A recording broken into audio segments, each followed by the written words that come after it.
que la verdad fue muy mediática por las características que tuvo este cruel homicidio a punta de envenenamiento a través de un químico, el talio, inoloro e insaboro.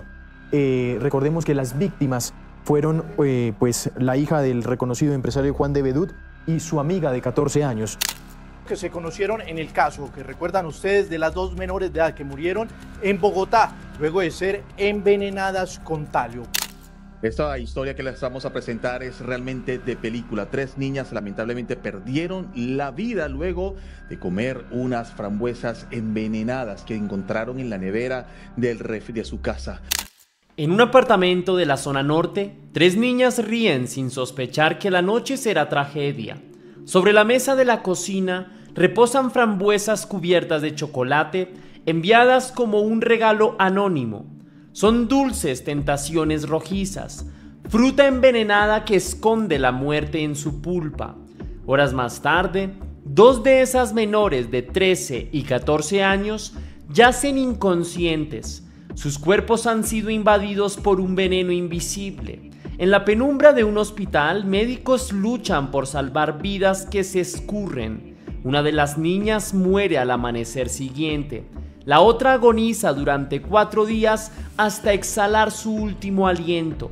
La tercera niña sobrevive, pero el talio, un metal tóxico y silencioso, ha dejado estragos terribles en su organismo. La familia de Bedut, de la alta sociedad bogotana, queda destrozada. Nadie comprende cómo una golosina pudo transformarse en arma mortal. Las frambuesas que antes eran un símbolo de dulzura se han convertido en portadoras de un mal antiguo. En los pasillos del colegio de las víctimas reina el estupor. El caso trasciende a los titulares, sembrando pánico en la capital. La prensa lo llama el caso del talio, recordando épocas medievales en que reyes morían envenenados. Las autoridades desconcertadas buscan explicaciones.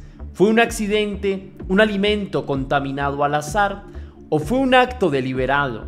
Muy pronto la verdad empieza a emerger con la crudeza de una pesadilla. Nada de esto es fortuito. Alguien planificó cada detalle con meticulosidad escalofriante. La ciudad de Bogotá tiene ante sí una historia real que parece escrita por un novelista oscuro, una empresaria en fuga, un romance clandestino, celos, venganza y muerte. Elementos dignos de una película de terror que, sin embargo, sucedió en la vida real. Una mujer de rostro elegante y pasado oculto se convierte en espectro que recorre medio mundo para eludir la ley. Un padre destrozado confiesa secretos inconfesables a los investigadores. Una madre fallecida años atrás revela desde la tumba pistas insospechadas. Y en Londres, a miles de kilómetros de Bogotá, la silueta de una mujer se recorta en el puente de Battersea sobre el río Támesis. Sus ropas empapadas, sus ojos perdidos en la corriente oscura. Esta mujer, Zulma Guzmán, guarda en su mente los hilos de esta trama siniestra. Está a punto de saltar, de fundirse con las aguas negras del río, quizá buscando redención o escape final. Pero no lo logra. La rescatan en el último instante, arrancándola de las garras de la muerte para enfrentar una cruel acusación. Pero antes quisiera saludar a 3 leyendas. Primero quisiera saludar a Patti Marcalvel, que me escribió: mi querido Tess, muchas gracias por tus relatos, muy triste este caso, pues la madre es lo más preciado que se pueda tener. Yo crecí sin ella desde pequeña y no puedo comprender cómo hay hijos que no valoran y cuidan a su madre. Espero hayas tenido una muy feliz Navidad. Deseo de todo corazón que tus deseos se cumplan. Desde California te mando un inmenso abrazo con mucho cariño. Muchísimas gracias, Patti, por ese mensaje tan bonito. Muchas gracias por estar vehementemente aquí en el canal, por mostrarme tu apoyo en más de una vez. Lo valoro con el alma. No sabía que habías crecido sin madre, pero si de algo estoy seguro es que eres una mujer maravillosa y tienes todos los valores que se necesitan en esta sociedad. Así que estoy completamente orgulloso de ti. Te envío un fuerte abrazo. Te deseo un hermoso año, un hermoso 2026. que está muy pronto de llegar, así que un beso y muchas gracias por estar aquí.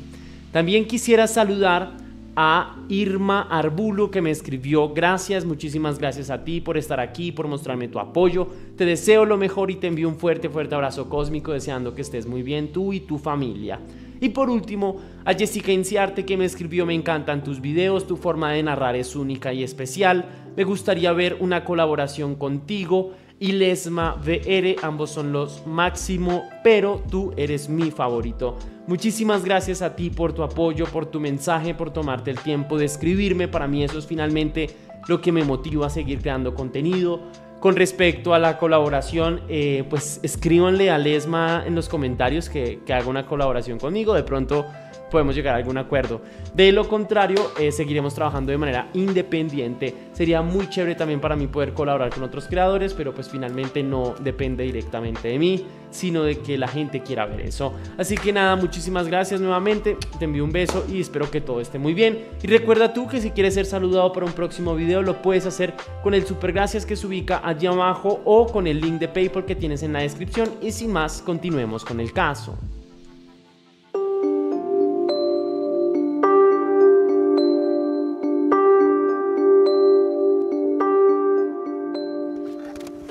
La tarde del viernes 4 de abril de 2025 parecía normal, incluso alegre. En un apartamento del acomodado Barrio Rosales, 3 amigas, alumnas del prestigioso colegio Los Nogales, se habían reunido para hornear galletas y compartir risas después de clases.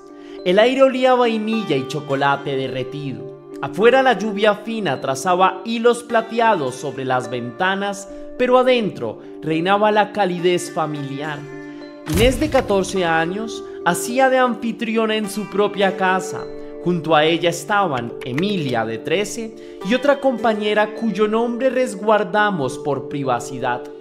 Las 3 habían esparcido harina por la encimera y decorado masas, invocando con su alegría la inocencia de la adolescencia.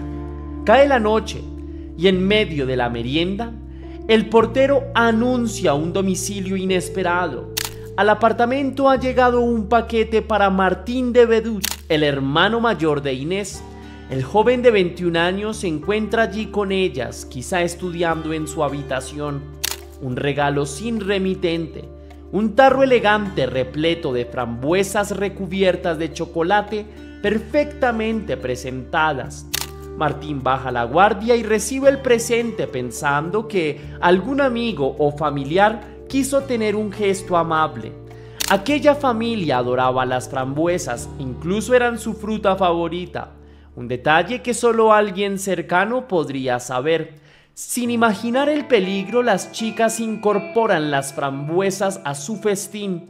Martín prueba apenas un bocado antes de dejarlas en manos de las jóvenes.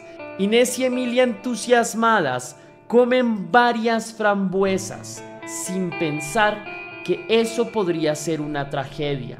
Minutos después, la atmósfera festiva se rompe. Primero vienen las náuseas, un dolor abdominal feroz, luego el vértigo, los gritos. Las niñas sienten que el mundo da vueltas, sus extremidades arden y hormiguean, los latidos se disparan. La tercera amiga observa con horror cómo Inés y Emilia se desploman. Pronto ella misma comienza a sentir mareos. Martín, atónito y asustado, llama a sus padres y a emergencias. La sala, que antes fue taller de repostería, se vuelve en un escenario de pánico. Tazas volcadas, harina en el suelo mezclada con lágrimas, el aire denso con el olor amargo del chocolate regado. En cuestión de horas, 2 de las menores, Inés y Emilia, ingresan inconscientes a la Fundación Santa Fe, que es una de las clínicas más cercanas. Los médicos, desconcertados, tratan los síntomas como una intoxicación masiva. La primera hipótesis es un brote de intoxicación alimentaria, tal vez algún ingrediente en mal estado. Se activa un protocolo para descartar amenaza a la salud pública. Sin embargo, los exámenes toxicológicos pronto revelan algo muy extraño. No encuentran ni bacteria, ni virus, sino rastros de un agente químico ajeno a cualquier alimento común. Los síntomas severos, falla multisistémica, caída del cabello y neuropatías les recuerdan casos raros de envenenamiento por metales pesados. El sábado 5 de abril, apenas al amanecer, Emilia no resiste más y fallece. Tenía 13 años recién cumplidos. Su corazón se detuvo antes de que los médicos pudieran descubrir la causa exacta de su colapso.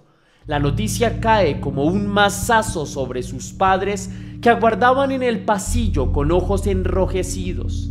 Inés, la hija de Juan de Bedut, sigue librando una batalla desesperada en cuidados intensivos. La ciudad despierta con el rumor de 2 niñas envenenadas misteriosamente. Algunos hablan de un postre mortal, otros hablan de cianuro en la comida. Nadie sabe realmente qué ha pasado, pero todos intuyen y hablan que esto no fue una casualidad.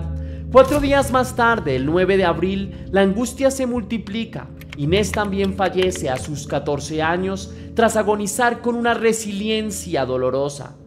Su padre, Juan, y su hermano Martín estaban a su lado cuando sus ojos se apagaron para siempre. En un intento de contener lo incontenible, Juan susurra a su hija un último te amo. En otra sala de la clínica, la tercera amiga se recupera lentamente. Los médicos deciden trasladarla fuera del país para recibir tratamiento especializado dado el daño profundo que la sustancia le ha causado. Martín, el hermano que apenas probó una frambuesa, sufre síntomas leves y se salvará, aunque los efectos del veneno podrían acecharlo por años en silencio. Bogotá entonces queda conmocionada, porque se trata de 2 familias destrozadas. El doble infanticidio sacude a la sociedad, no solo por la inocencia de las víctimas, sino también por la sutil sofisticación del crimen. La pregunta es clara: ¿quién pudo concebir un plan tan retorcido? Entregar un hermoso fruto, el favorito de unos niños, convertido entonces en un instrumento de muerte. Este caso conmovió al país. ¿Cómo alguien tan desalmado es capaz de llevar unas fresas con talio? El talio es un veneno inoloro, insaboro, que es imposible de detectar. ¿Cómo alguien tiene semejante maldad en su corazón para asesinar de esta manera a 2 niñas? La ciudadanía siente escalofríos. En los parques, los padres miran con nuevos recelos las meriendas de sus hijos. Y el eco de esta tragedia se esparce como pólvora en conversaciones y cadenas de mensajes.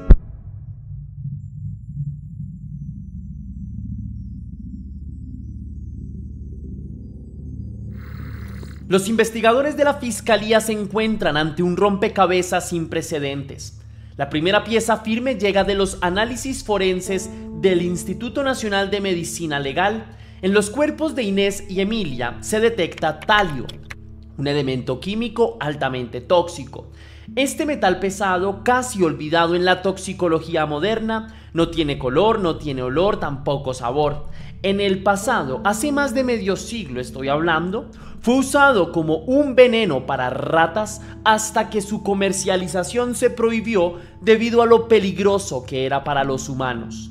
El talio actúa sigilosamente, se absorbe por la vía digestiva, respiratoria o cutánea, acumulándose en el cuerpo y causando estragos multisistémicos, daños en órganos, dolor ardiente en las extremidades, alteraciones nerviosas y alteraciones cardiovasculares. En efecto, eran los síntomas de las niñas los que ellas sintieron antes de fallecer.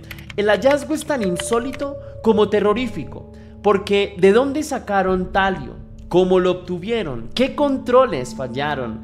Estas son las preguntas que se hacía normalmente la sociedad entera, urgiendo al gobierno a reforzar el control de sustancias tóxicas. Con la confirmación del agente letal, el caso da un vuelco. Esto no fue un accidente, fue un crimen meticulosamente planificado. La siguiente pregunta entonces es: ¿cómo se administró el talio? Los forenses encuentran la respuesta tras analizar minuciosamente lo consumido aquel día. restos del chocolate y la pulpa roja en el tarro de frambuesas revelan presencia del metal. Es allí, con ese dulce regalo, donde estaba concentrada la muerte. El frasco de frambuesas con chocolate era la trampa mortal. A partir de este descubrimiento, la investigación se enfoca en desentrañar la cadena de eventos que permitió contaminar este producto sin despertar sospechas. La fiscalía emprende un rastreo a contrarreloj. Agentes especializados recorren la ruta del envío. ¿Quién preparó el paquete? ¿Quién lo entregó?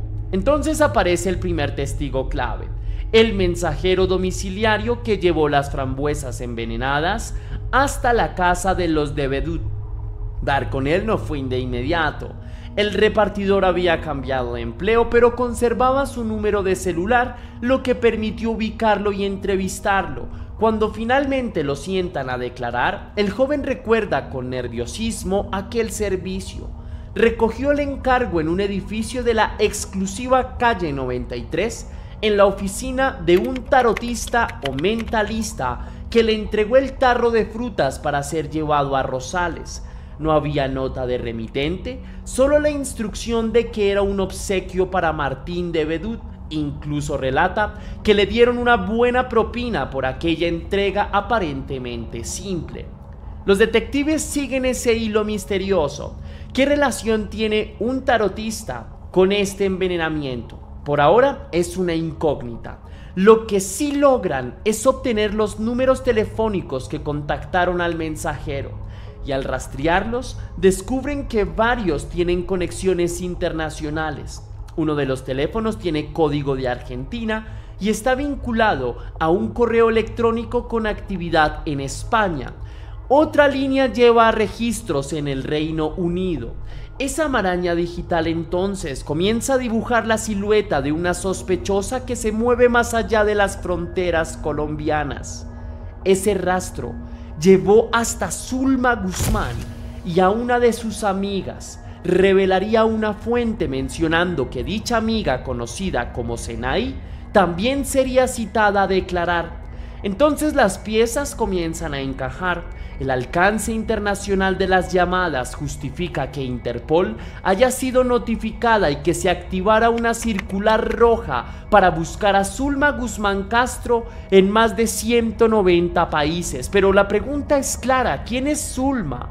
El país entero se lo preguntaba al escuchar su nombre en las noticias.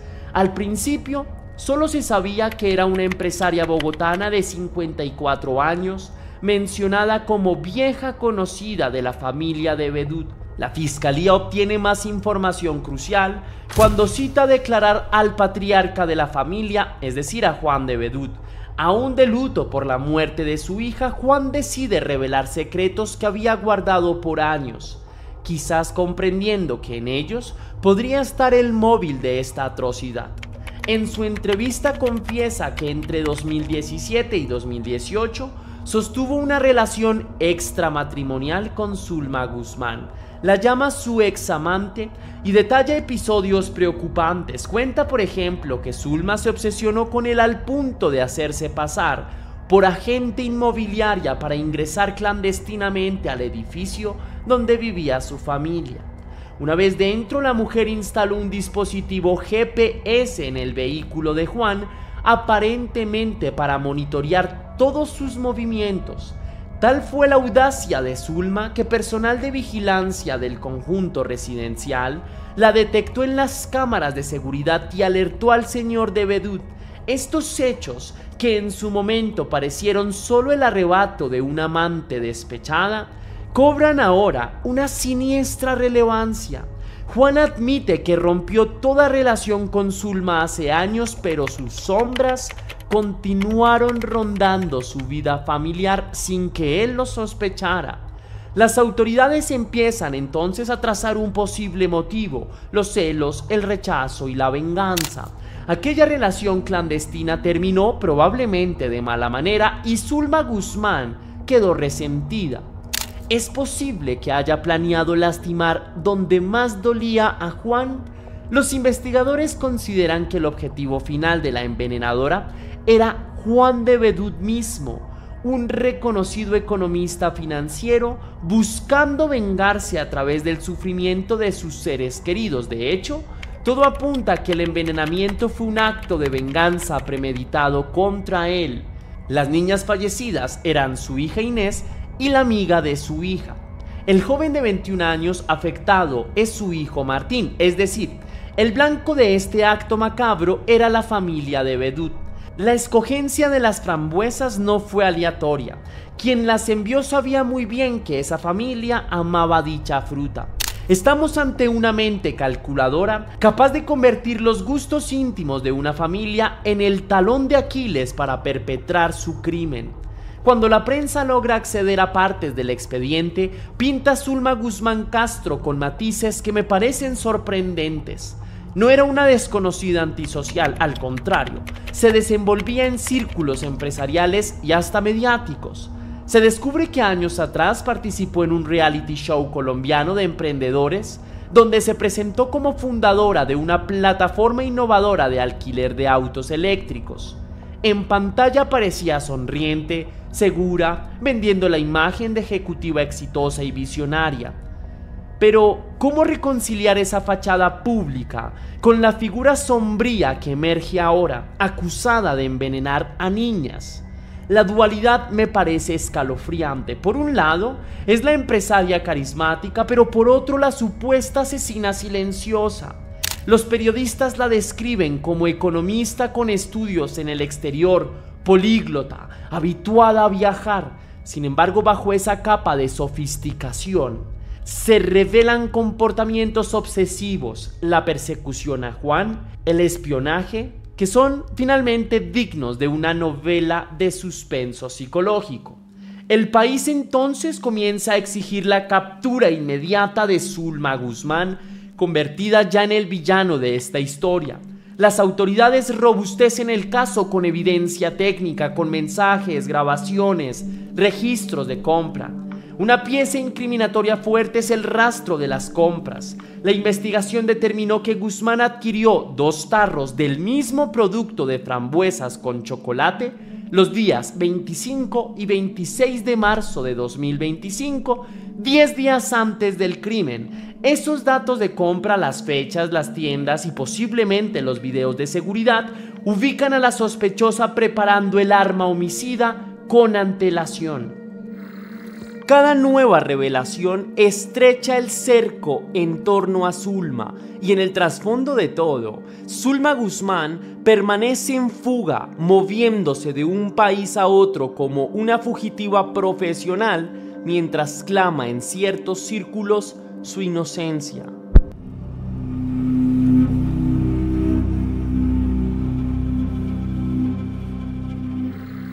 Mientras reconstruyen el plan de las frambuesas, los investigadores tropiezan con algo aún más perturbador: indicios de que el envenenamiento pudo haber comenzado años antes de manera sigilosa y prolongada. Analizando la historia clínica de la familia de Bedut, descubro un patrón que es siniestro. Juan de Bedut y otro de sus hijos, que nunca comieron de las frambuesas aquel día, presentaban trazas de talio en exámenes toxicológicos realizados tiempo atrás. ¿Esto qué significa? Pues que alguien podría haber estado administrándoles pequeñas dosis de veneno lentamente, mucho antes del incidente de abril de 2025. Es una revelación espeluznante. El crimen quizá no se limitó a un solo día, sino que fue un proceso extendido, casi imperceptible, de un envenenamiento continuo. Pero la revelación más macabra concierne a Alicia Graham Sardi, la esposa de Juan de Bedut y madre de Inés. Alicia había fallecido en 2020 tras una dura lucha contra un cáncer de seno. En aquel entonces su muerte se atribuyó enteramente a la enfermedad. Sin embargo, ahora salen a la luz temas que me parecen preocupantes. Por ejemplo, que en su organismo, es decir, el de la madre, también se detectó talio en algún momento previo. Alicia murió a los 50 años y sus restos fueron cremados, lo que impide realizar análisis toxicológicos adicionales. No obstante, la mera sospecha de que pudo haber sido envenenada mientras batallaba contra el cáncer, no sé ustedes, pero resulta completamente desgarrador. Ahora imaginemos esta situación. Una mujer luchando por su vida, debilitada por las quimioterapias y quizá recibiendo dosis mínimas de un metal pesado que la envenenaba paralelamente. Alicia llegó al final de sus días con un peso de apenas 40 kilos, destrozada, cansada y decaída, según la describió un amigo cercano que la visitó en julio de 2021. Nadie entonces pensó en el talio.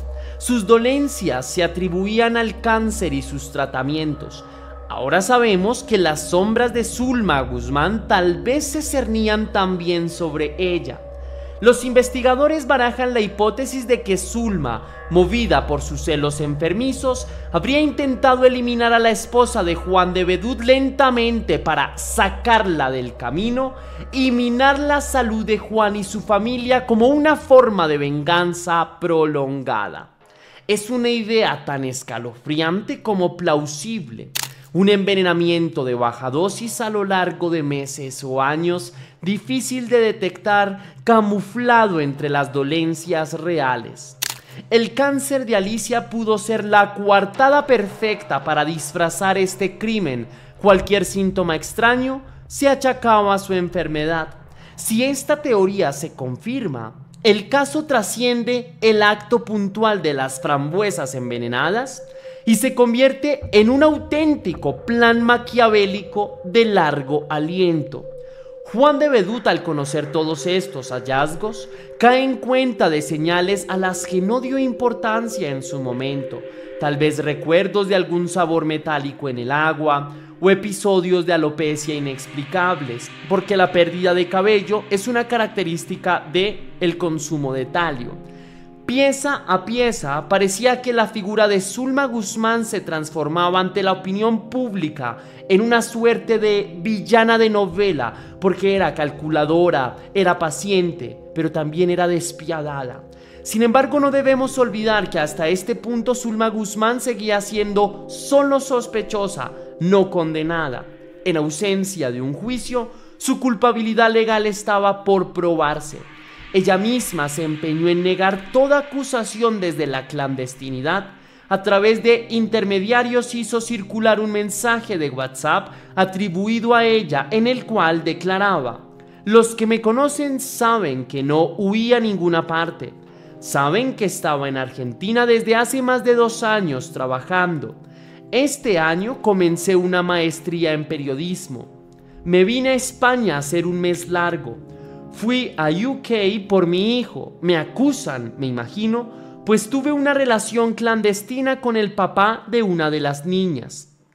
En ese escrito, Zulma insiste en que no escapó tras la muerte de las menores, afirma que ya residía en el extranjero mucho antes y sugiere que la señalan solo por el antiguo romance que tuvo con Juan de Bedut. Este mensaje, que fue divulgado por algunos medios, muestra a una mujer a la defensiva, quizá intentando construir una coartada pública. No obstante, las pruebas técnicas llamadas compras, testimonios y entre otras, dibujan una historia que es muy distinta, porque para la fiscalía Zulma Guzmán Castro fue quien planeó todo, desde la obtención del talio hasta la entrega final del regalo mortal. Además de las 2 niñas fallecidas, resultaron afectadas gravemente el joven Martín y la amiga sobreviviente, es decir, 4 víctimas directas, sin contar a Alicia y quizás otros miembros de la familia en dosis subletales.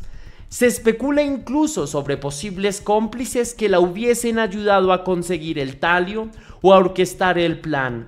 El abogado de las familias apunta que Zulma no actuó sola, involucró al domiciliario sin que éste supiera, posiblemente al tarotista, quizá algún contacto en el extranjero para proveer la sustancia. La entrega de las frambuesas fue milimétricamente planeada. Sabían que ese era el alimento predilecto de la familia, dijo el abogado, y es que, en definitiva, cada elemento refuerza la imagen de un plan macabro. Como una mujer educada, madre de familia ella misma, pues se sabe que Zulma tiene un hijo, pudo llegar a estos extremos. Finalmente es cierto que las emociones llevadas al exceso pueden ser tan tóxicas como el talio mismo. Los celos, la obsesión, la sed de venganza operan como venenos invisibles que envenenan primero el alma y luego se manifiestan en actos atroces.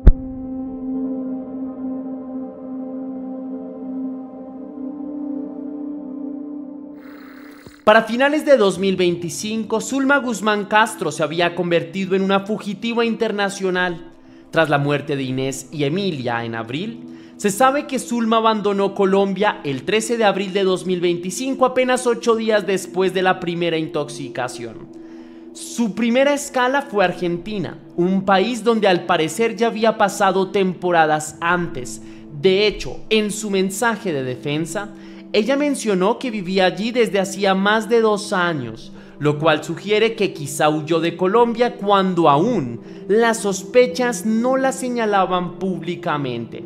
Los movimientos migratorios reconstruidos por las autoridades muestran que, entre abril y agosto de 2025, Zulma se movió libremente por Argentina.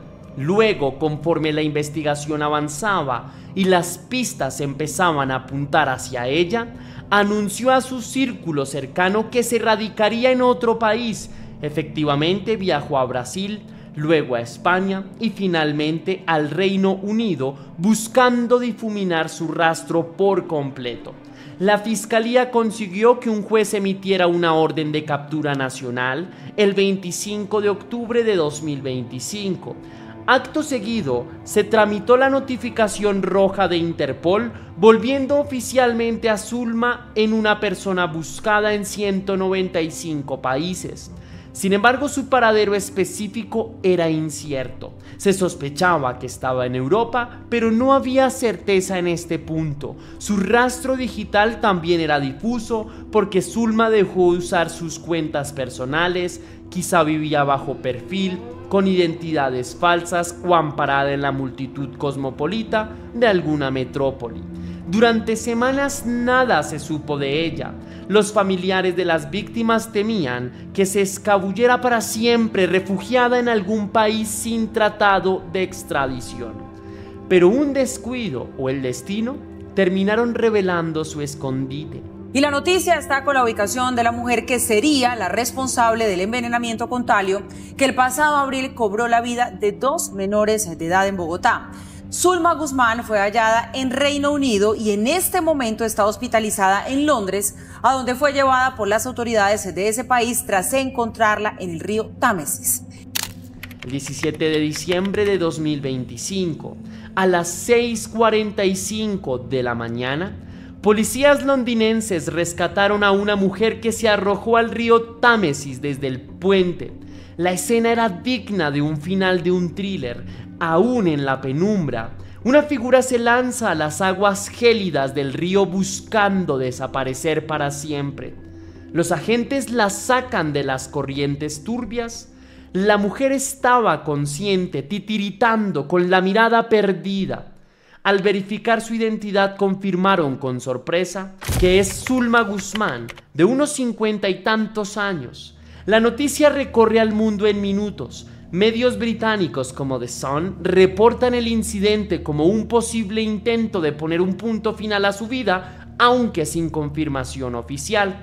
Zulma es trasladada a un hospital bajo custodia y las autoridades del Reino Unido la mantienen detenida bajo una ley de salud mental, pues su conducta indica que podría atentar nuevamente consigo misma. La captura de Guzmán Castro entonces causa un revuelo en Colombia. El gobierno colombiano inicia de inmediato los trámites formales de extradición, deseoso de lograr que Zulma comparezca ante la justicia. Pero los expertos jurídicos piden cautela. Abogados penalistas explican que el proceso no es tan rápido. Inglaterra no extradita a la ligera. Si bien hay cooperación, advierten que podrían pasar 6 meses o más para completar el papeleo, salvo que ocurra una deportación expedita por decisión británica.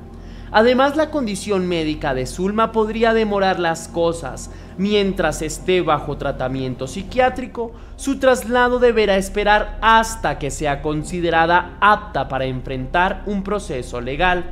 Uno de los abogados consultados resume: lo veo poco probable antes de que se acabe el 2025, jugaría de que eso suceda de aquí a febrero. Entre tanto, Zulma permanece en una sala psiquiátrica de Londres, custodiada y consciente del cerco que se cierra sobre ella. Interpol retira la alerta roja tras su detención, pero monta guardia en torno al hospital. Se anuncia que en cuanto los médicos den luz verde, Zulma enfrentará una audiencia de extradición. La sospechosa insiste en negar su responsabilidad ante cualquier oficial que le dirige la palabra. Ni una muestra de arrepentimiento ha trascendido. Por el contrario, se aferra a la narrativa de su inocencia. Guzmán sigue negando su responsabilidad, reportan algunos medios casi con desconcierto.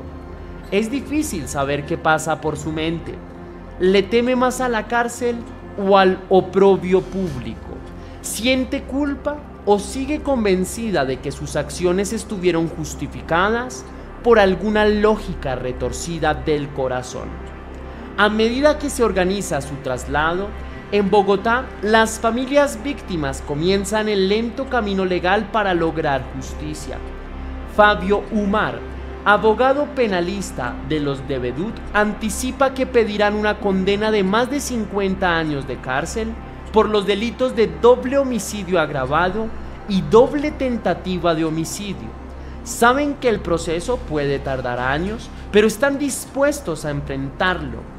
Luego continuará el proceso de acusación, audiencia preparatoria y juicio oral.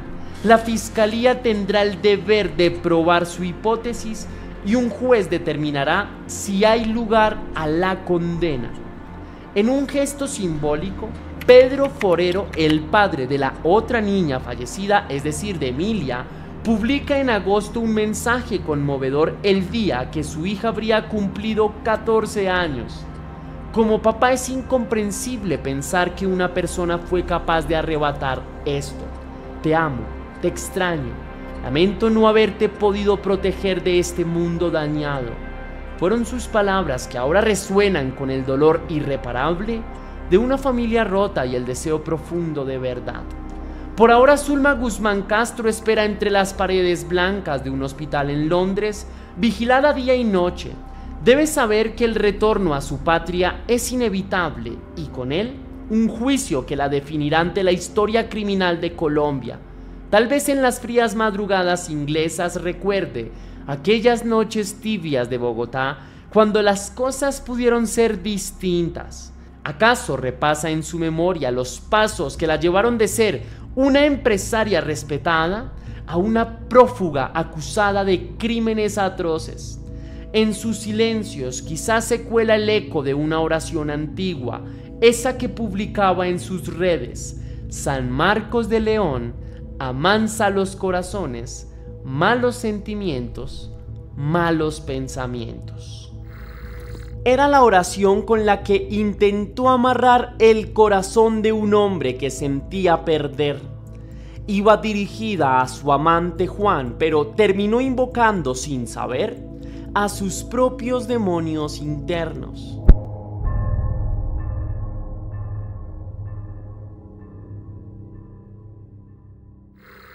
La historia de Zulma Guzmán, con ser excepcional, no es el único caso en Colombia donde el amor enfermizo y la desesperación se convierten en letales.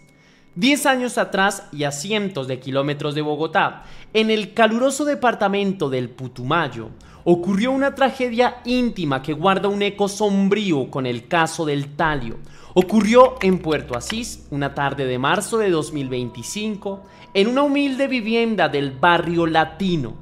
Allí vivía Omaira Zamboni, una joven madre de 26 años, junto a sus 3 hijos pequeños. Agobiada por problemas sentimentales, al parecer, su relación de pareja hacía agua entre conflictos y abandonos. Omaira llegó al límite de su resistencia emocional. En un arrebato de desesperación, tomó una decisión que me pareció fatal: envenenarse y de paso envenenar a sus 3 hijos de 7 años, 2 años y apenas un bebé de 10 meses. Aquel día, el sol amazónico caía a plomo y las calles polvorientas de Puerto Asís estaban casi desiertas en la modorra vespertina. Dentro de la casa de Omaira, en cambio, se desató el horror. La madre mezcló un raticida, un veneno para ratas de fácil acceso, con yogurt y lo administró a los niños como si fuera una merienda más. Luego ella misma ingirió la mezcla tóxica, quizás arrepintiéndose al instante o aceptando el mismo destino que planeaba para sus pequeños. No pasó mucho tiempo antes de que gritos de dolor y llanto sacudieran la quietud del vecindario.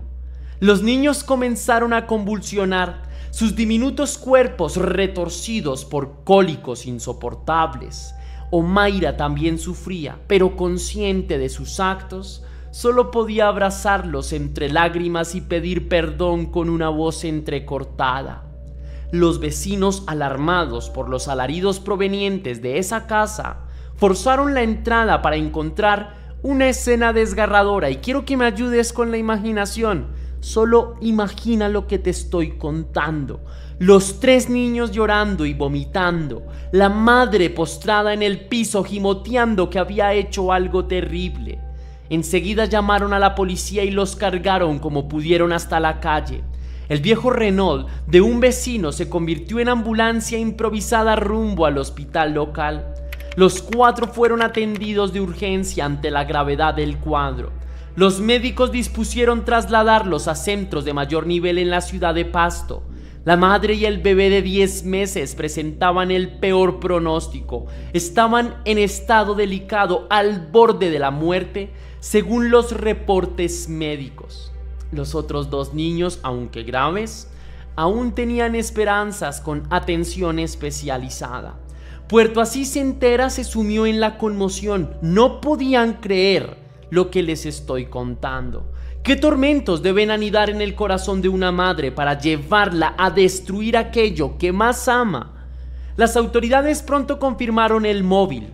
Omaira sufría una depresión profunda agravada por el maltrato y abandono de su esposo, Juan Carlos González, padre de 2 de los niños. Al parecer, él se había marchado de casa y Omaira, incapaz de imaginar un futuro sola con sus hijos, o quizá deseando evitarles lo que percibía como un mundo cruel, optó por ese camino siniestro del filicidio y de poner un punto final a sí misma. Este es un fenómeno raro, pero recurrente en la crónica negra. Padres, más a menudo madres, que acaban a sus hijos y luego ponen un punto final a su vida, muchas veces bajo el influjo de depresiones psicóticas, ideas delirantes o una retorcida forma de amor que les hace pensar que así libran a sus hijos de un destino mucho peor. No todas las historias tienen redención. En esta, los periódicos locales informaron que la bebé de 10 meses no logró sobrevivir a aquella dosis infernal de veneno, falleciendo días después en cuidados intensivos. Algunos datos se pierden en el silencio de lo local, pero las probabilidades eran mínimas dada su fragilidad. De Omaira Zamboni se supo que sobrevivió por poco. Las crónicas no clarifican si enfrentó luego un proceso penal o si su intento de poner un punto final a su vida la dejó con secuelas. Quizás su verdadero castigo fue despertar sin sus niños, con la memoria imborrable de sus caritas suplicantes en los últimos momentos. Los otros 2 pequeños sí sobrevivieron, cargan también con un trauma indecible: crecer sabiendo que su propia madre intentó quitarles los sueños. Al atardecer de aquel día, cuando la noticia se esparció, una muchedumbre silenciosa se congregó frente a la casa de Omaira. Un policía puso cintas amarillas en la entrada, pero la gente apenas miraba la fachada humilde con mezcla de rabia y compasión. Algunas vecinas sollozaban recordando haber visto a los niños jugando días antes, ajenos al dolor de su madre. Un hombre murmuró: "El diablo se metió en esa casa", mientras otro rezaba en voz baja. Pero la explicación quizás no reside en seres diabólicos externos, sino en las sombras de la mente humana. Omaira fue una víctima más de la desolación y de la enfermedad mental que la empujaron a traicionar el instinto más básico: proteger a sus crías. Este caso refleja una oscura verdad. Así como el talio envenena la sangre, la desesperación envenena el espíritu y puede llevar a actos atroces. En un rincón olvidado de Colombia, una madre se convirtió en parca de sus propios hijos y ese luto todavía pesa en la memoria colectiva de Puerto Asís.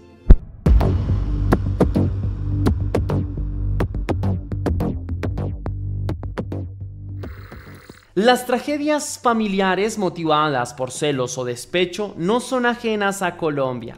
Un caso particularmente estremecedor, según mi criterio, ocurrió en Bogotá, en marzo de 2019, revelando cómo la obsesión puede pudrir el corazón hasta convertir a una madre y esposa en asesina.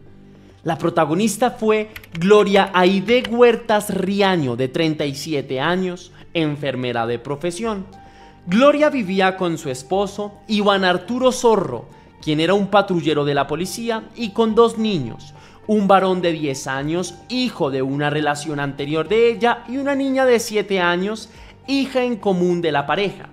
A simple vista, eran una familia trabajadora, residentes de un conjunto residencial en la localidad de Puente Aranda. Pero bajo la superficie, Gloria padecía un trastorno de celos patológicos, celotipia, lo llaman los psicólogos. Convencida de que Iván le era infiel o estaba a punto de abandonarla, su mente se fue envenenando con sospechas infundadas. Volviéndose controladora al extremo, mantenía un cuaderno donde registraba obsesivamente los horarios de salida y llegada de Iván, monitoreaba con quién hablaba por teléfono y hasta sus conexiones a WhatsApp. Cada sonrisa de él a otra mujer, cada tardanza, se le antojaba como evidencia de una traición. El amor se le tornó rápidamente en una obsesión y luego al obsesivo miedo a perderlo, que se transmutó en un odio irracional. El clímax de esta historia ocurrió en la madrugada del 24 de marzo de 2019. Aún estaba oscuro cuando una vecina del edificio Parques de Primavera encontró a Gloria en el ascensor, bañada en sangre y cubierta con una manta, pero milagrosamente viva. La mujer apenas podía hablar, estaba débil, con heridas de cuchillo en su abdomen. La vecina, horrorizada, llamó a gritos al vigilante y entre ambos sacaron a Gloria en una camilla improvisada hacia una ambulancia. Los curiosos empezaban a agolparse y algunos subieron al apartamento 510 de la Torre 5, de donde provenía la sangre que manchaba incluso el umbral. La escena que hallaron allí era espeluznante. Iván, el esposo policía, yacía muerto cerca de la entrada con múltiples puñaladas y señales de haber sido arrastrado desde el dormitorio hasta la puerta. Más adentro, en la habitación de los niños, encontraron los cuerpos de los 2 pequeños, uno encima del otro, sobre una cama, empapados en sangre. Ambos habían sido acuchillados mientras dormían. No tuvieron defensa, tampoco escapatoria. Las paredes y juguetes estaban salpicados de manchas rojas, testigos mudos de una violencia desatada. Gloria Aide, una vez atendida en el hospital, afirmó que su esposo Iván enloqueció y atacó a los niños y a ella, y que ella sobrevivió de milagro. En un primer momento esa fue la versión que corrió: un policía habría asesinado a su familia y luego habría puesto un punto final a su vida, o intentando hiriendo a Gloria. Sin embargo, algo no cuadraba para los peritos forenses. Iván Zorro tenía heridas defensivas en sus brazos y manos, signo inequívoco de que él peleó por su vida contra un atacante. Además, la distribución de las heridas de los niños contaba otra historia. La niña de 7 años, hija biológica de Iván, presentaba 11 puñaladas, muchas más que el niño de 10 que tenía 6 heridas. Esa desproporción indicaba violencia expresiva. Se ensañaron más con la criatura que representaba la unión de Iván con Gloria. Parecía el reflejo de la ira de alguien contra todo lo que pertenecía al esposo. Los investigadores pronto descubrieron audios en el celular de Gloria, donde ella misma, en medio de una crisis, reconocía ser la autora del crimen y mencionaba haber matado a Iván. Con esas pruebas, la verdad salió a flote. Gloria Aide asesinó a sus 2 hijos mientras dormían y apuñaló mortalmente a su esposo Iván. Luego se infligió heridas a sí misma para fingir un ataque y así montar una coartada. El motivo, ya lo saben, los celos excesivos y el miedo al abandono, escalados desde luego a niveles patológicos. Días antes del crimen, Gloria había publicado en su Facebook una oración a San Marcos de León, utilizada popularmente para amarrar el amor de la pareja. Esa súplica desesperada mostraba su estado mental. Presentía que Iván podría dejarla y buscó primero ayuda esotérica.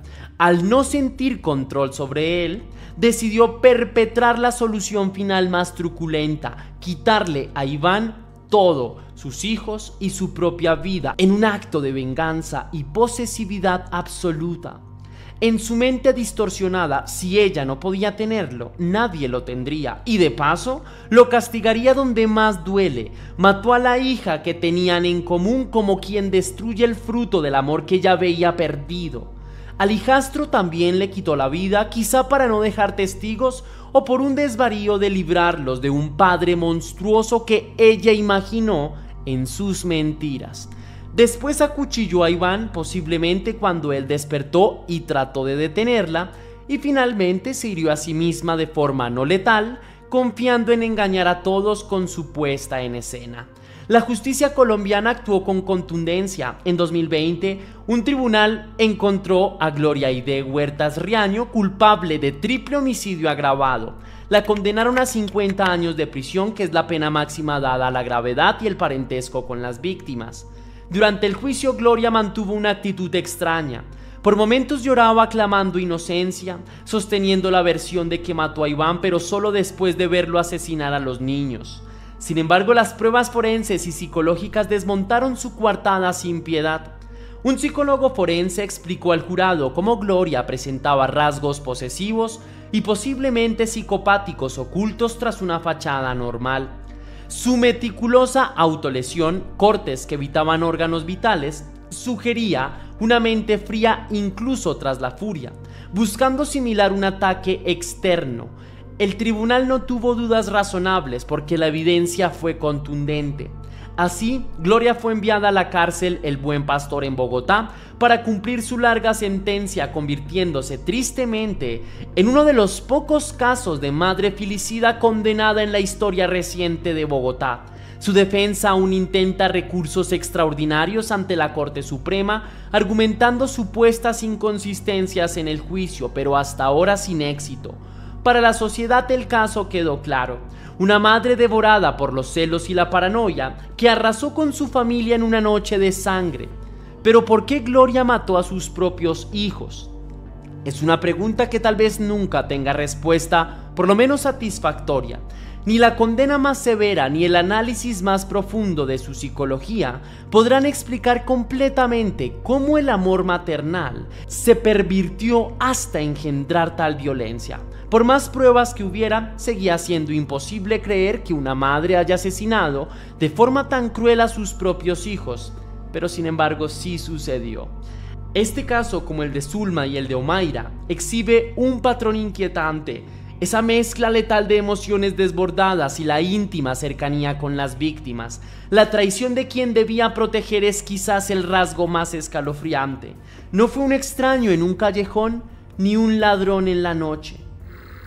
Fue la propia madre con un cuchillo de cocina, fue la amiga de la familia con un veneno de laboratorio, fue la joven mamá con un yogurt adulterado. El horror vino desde adentro, desde el núcleo mismo de familia.